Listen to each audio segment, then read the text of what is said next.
Hi everybody, I'm Phil Bliss and I'm the president of the Edge Computing Association, and today we want to kind of launch our Podinar series for 2020. Podinar, as an explanation, is really an on-demand webinar, and to do this we're lucky to have Tom Ward, the Vice President of Marketing at Qnext, which is the manufacturer of FileFlex, what I would call a truly disruptive product in the cloud, file, remote access and file sharing side of things. But what we're really going to focus on today is, security and the decentralized cloud, and really, the benefits that the decentralized cloud can have, especially I think this area focusing on remote access and file sharing. It really is quite distinct, and there's a lot of areas that people are not as aware of as they should be on the security side. So, without further ado, Tom, let's sort of move into this and talk about the decentralized cloud technology, not just a FileFlex, but generally, what's up with the cloud and remote access and file sharing, the traditional cloud? Let's put it like that. Okay, well, the traditional cloud has been working fantastic for our connected world that we have today. Everybody's using it. It has been an enabler of the distributed workforce that we have migrated to, and how the workforce has changed, so people can work from anywhere, and they have the tools to do that through the centralized cloud. Centralized cloud means that your files, in terms of file sharing, is all your files are stored in a central server somewhere. And that server could be on a third party like Microsoft or Google or Dropbox, somebody like that, or it could be on your own facilities. And if it's on your own facilities, you call it a private cloud. If it's on someone else's facilities, you call it a public cloud. And there's different variations of all that. Yeah. Of course, there's many different combinations of that. And that has been a great technology moving forward. However, there are lots of compromises and issues that we've accepted because we want that productivity benefit to our distributed workforce. And for example, if it's with a third party, then that third party has legal rights to that content, because who owns it? It's on their server, right? Mm-hmm. So there's all kinds of issues from a privacy perspective when I give my files to someone else and they're storing it on their servers. There's privacy issues. And there are other issues as well, because they've made you have a copy now floating around there, so now you have a more complicated storage structure. Their server will have a nearline backup or perhaps an offline backup, and they may replicate to other geographies. So you could have 10 copies of your files floating around out there, all of which present a surface of attack. So if you increase your attack surface, you put it in the hands of a third party. Now, maybe they're very good at it, and maybe they're not, but it's not in your control. And from a security point of view, the bigger your attack surface is, the higher your risk profile is, the more complicated your storage structure is, the more higher your risk profile is. And so what decentralized cloud does, as opposed to that, it says, hey, let's not put it on a central server. Let's not give it to a third party. Let's just access it right from where it's stored. If you look at why do people buy cloud storage, number one reason is they want to collaborate. They want collaboration capability for their teams. Yeah. Number two, they want to be able to share files. They want the remote access, and they want security around all that, and IT administration around it. So you'll realize what that's not included in that list is nobody buys cloud storage because they need more storage.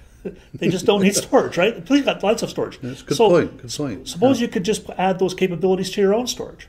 Well, that's what the decentralized or edge cloud technology does. It says, hey, let's move on to a hyper-connected world. It takes that technology of the hyper-connected world, applies it to remote file access, sharing, and collaboration, and says, let's collaborate from the edge locations. Why go to a central location? That's cool. Yeah. Right? And use a central server, which just acts like a switchboard to connect people to their information and acts like a policeman to enforce the policies. So, doing my research, a little bit, the vectors, whatever, I think one of the things that was most interesting was the email side of it and attachments, and maybe you can address that a little bit. I found it very interesting. Well, yeah, in order to understand really how the edge cloud can have an advantage from a security point of view, you've got to understand how your organization could be compromised, and then the information can be compromised, right? So you don't want your information extracted, right? Confidential information extracted, and you don't want people putting malware in there, such as ransomware or Bitcoin miners or information stealers, things like that. So there's 4 different ways that that could be done to you. One is through the email right now, and that's about 70% of all ways that people get into your information starts with email. So that's the first vector. So it's pretty significant risk. So now let me get into that in a second. The second way is that they could be a man-in-the-middle attack. So, for example, from an unsecured Wi-Fi, they're listening in and they're snooping in. Okay, and there's lots of different ways they could do. They could just sit in the parking lot and spoof your Wi-Fi, listen into your Wi-Fi. Yeah. And you don't even know. Yeah. Or it could be from a location like a Starbucks or someplace, a public location. Or they may even spoof a free Wi-Fi hotspot, which is just a way for them to eavesdrop. Okay. So you're out in the middle of, if you're working, you're working remotely and you're at a coffee shop and you don't know necessarily if that's secure. And there's ways around protecting against that. So that's the second way. And the third one is they could...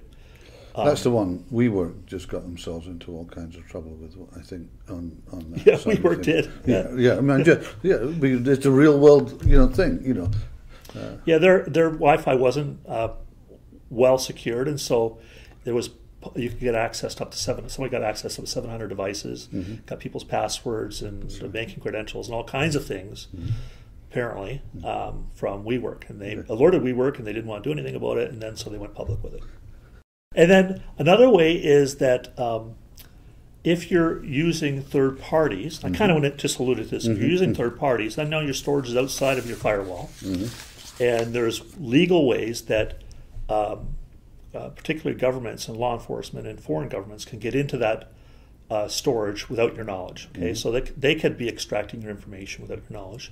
Well, of course, it depends on your country, and there's lots of legal safeguards around that. But the reality is they can, and it does happen regularly, okay, without your knowledge. So that's a way that people can extract information.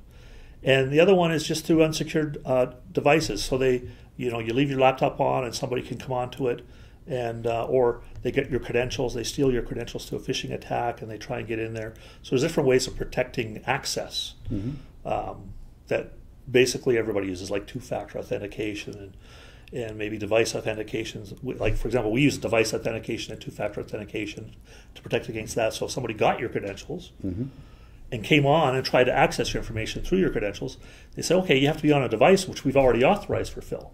And if they're on a different device in a different country, then they can't get access. It only can be from your computer. Or we have a two-factor authentication in there. So a lot of people have those safeguards already to protect against that. Man in the middle, what you want to do is you want to either do a point-to-point communication, so the man in the middle is not possible, or you want to encrypt right from the source to the destination.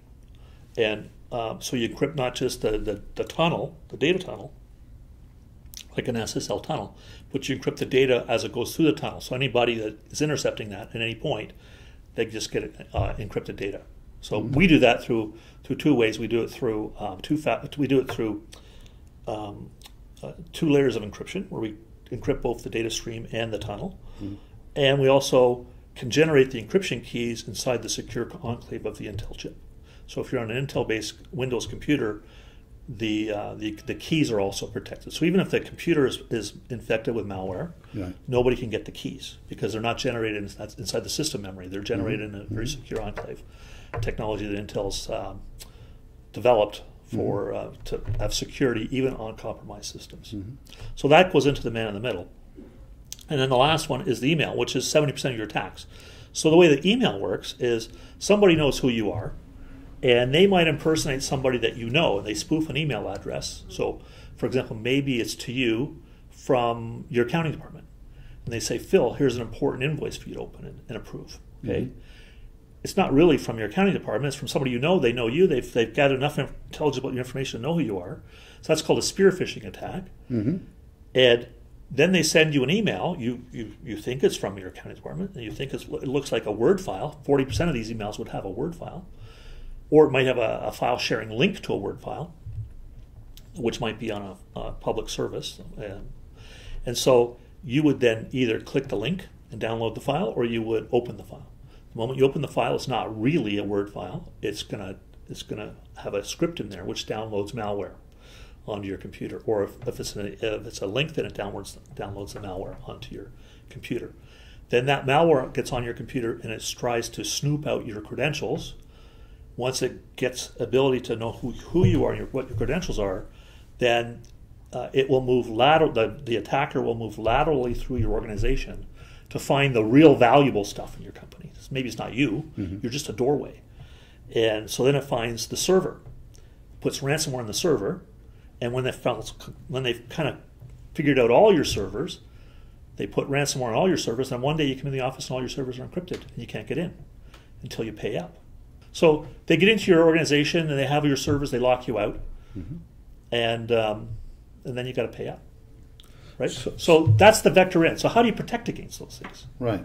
Particularly email. Mm-hmm. Well, there's different ways of protecting against email. Number one, you have a firewall, right? You may have antivirus software at the front end, and if they download an attachment, it tries to detect malware in the attachment. There's different mechanisms for trying to detect malware that's moving laterally through your organization. There's all kinds of different layers to it. But up until now, the most obvious way of protecting you has not been available to you. And the most obvious way is to eliminate attachments and links. If you have no attachments and links, then you can't download malware and you can't be vulnerable that way. So how do you do that? There's no way to do that. Up until you have the edge technology of sharing. What we do with FileFlex is then you would share in-app via FileFlex, and we go through user authentication. So if that person is trying to spoof your identity, someone's who you trust's identity, then what you would do is you would send them a permission link, and then you would verify the user first. So it wouldn't go. You'd only do it to someone you know and trust, that you would accept attachments from. And if you can greatly eliminate attachments, and you can greatly eliminate links from third-party file sharing sites, you can significantly enhance the security of your organization and protection against ransomware. So what you're really saying, and we'll get more into FileFlex now. Thank you. That was some good security insights there. What you're really saying is that FileFlex, when it comes to remote access and file sharing, creates a much smaller attack footprint. Yes. Than other products that use traditional uploading and downloading Yes. techniques. I mean, but there's security there. We know that. But the smaller the footprint, the less likely the attack is. I think that's what you're saying. So let's move on a little bit, from the general, because this is, after all, a sponsored poddinar, and we thank you for doing that. Just tell users, why FileFlex is an essential part of their enterprise cybersecurity toolkit, if you like. Well, I've kind of been alluding to it as we went along. So you can use as a tool to reduce your dependence on links and attachments. Mm-hmm. You can use a tool to prevent the man in the middle. Mm-hmm. You can use as a tool to go through user verification so that you can't steal credentials, and you can make sure you trust the people who are Mm-hmm. sending you things. And then it's decentralized, so you're not making duplications. So it's a perfect tool, for example, for protecting personal identifiable information, PII information, Mm-hmm. or PHI, personal health information. Mm-hmm. And so you can protect that if you're in a situation like you need to be HIPAA compliant or you need to be GDPR compliant. And it's perfect because you don't even have those things. Those regulations really brought about to protect people's identities and confidential information when it's stored with a third-party cloud provider. It's really protecting against the cloud. But if you're not using a centralized cloud and it's a decentralized cloud, you're never giving it to someone else, and it's automatically in a protective mode because it's always behind your firewall. It's great what I'm hearing, but I mean, does that mean that you can't use the cloud with FileFlex, or I mean, what's Oh, no, FileFlex integrates. Because it sounds like that. Totally, you can use it to bring all your information on premises, but we also work with the cloud providers, the public cloud providers, and we also work with the infrastructure as a service providers such as Azure and Google Cloud and Amazon S3. So if you are, and everybody's using them. So if you are using those services today, we integrate all that in, and so you can we give access to the entire company infrastructure, and SharePoint too. We just announced SharePoint today, actually, that we integrate with your SharePoint document management system. So you were saying point to point, which I get. You know, how do you monitor everything? I'm just curious. You know, I mean, you're saying that, you know, the cloud, you know, be it the Google, whatever, at least as an IT kind of person, I have a sense of tracking stuff and knowing where it is. How does FileFlex do that? Yeah, you have a full activity tracking log, so you know who opened your files, who downloaded them, who viewed them, when they did it, how often they did it. You have a full activity log. You can, if you need to, it can be exported to the most common incident management software out there. If you need to do an investigation, you can export that activity log and import it into your incident management system and do an activity. You do an audit, or you can look at it on the screen. You can filter it by user. You can filter it by file. You can filter it even by bandwidth used. So if you wanted to, your IT is total. The thing is, you got this great IT management console that gives them total control of what's going on in file sharing and your file sharing activities in your organization. So, for example, if you want to monitor bandwidth, you could see who's never using it. You see 0 bandwidth used. You say, well, why am I paying for a seat for those users? And you could turn them off. Or somebody's really using it a lot. You say, what are they doing? Obviously, maybe they're doing something that they shouldn't be, and I better take a closer look, right? So you have all the tools you need to do to do your own investigations and know what's going on inside your company, and turn things on or off as you decide. You mean, so, you know, in terms of, again, the IT audience, which is the dominant audience we have, you know, how do they manage it? I mean, you know, what kind of dashboards, that kind of thing. They have a management console where they can give different users different permission sets and different access to different storage repositories. It all integrates with your Active Directory and your device permissions and any LDAP permissions that you've established, so that you don't have to layer on a second silo of permissions. You can use the ones already established. We already honor them. That's good. So it's easy. But if you want to layer on, you can. So you can say, for example, you can say you're a hospital and you said you have some personal health information. You can say, only these people can access that information. You can do that from the console. Or you can say, this information can only be shared with another business associate who's already certified for PHI information, who's HIPAA compliant. Or you can say they can't share it at all. They can only view it, and only these people can view it. You can restrict sharing. You have total control. People you don't have to pass that to someone's drive. They can just view from your. They can view it, and they can edit it in place. You don't have to download it to edit it. You can edit in place. I was going to ask you about the collaboration side. How does that operate? Same thing for the collaboration. So you have all the control over collaboration. Who can collaborate what files, and what level of collaboration they can have. So, for example, you could say, well, I have a approved business associate, and I want them to be able to edit these files. You know, maybe, or add files to the folders. So maybe they've got X-rays or something to add in as a third-party X-ray facility, and they want them to upload it directly to the folder. They can. Okay. So, you know, going to come to the end of it. You know, we don't want to take everyone's time through the day. I mean, you know, I like to end by saying, you know, especially as the sponsored part of it. So, you know, why should I decide on FileFlex? Give me your three things. Well, 3 things on why IT, if not decide, should test FileFlex. Well, okay. So first of all, we're probably the most secure file sharing application out there that you can look at. So if you're concerned about cybersecurity, FileFlex is part of your cybersecurity toolkit. We've kind of gone into that already. That no one can match it. No one else has that Intel, for example, ability to generate the encryption key inside the Intel SGX chip. Yeah, that's a total different level of security. Very funky. No one else can give you a decentralized cloud approach to security. So that's number one. Number two is we give you that remote file access, sharing, and collaboration capabilities to your own storage. That's why you buy a cloud in the first place. No, you don't have to buy the cloud. You don't have to build a private cloud. You don't have to buy EFSS type clouds. You can just use your own storage you already have and just add this on. And it gives you access to all your storage, not just a little subset.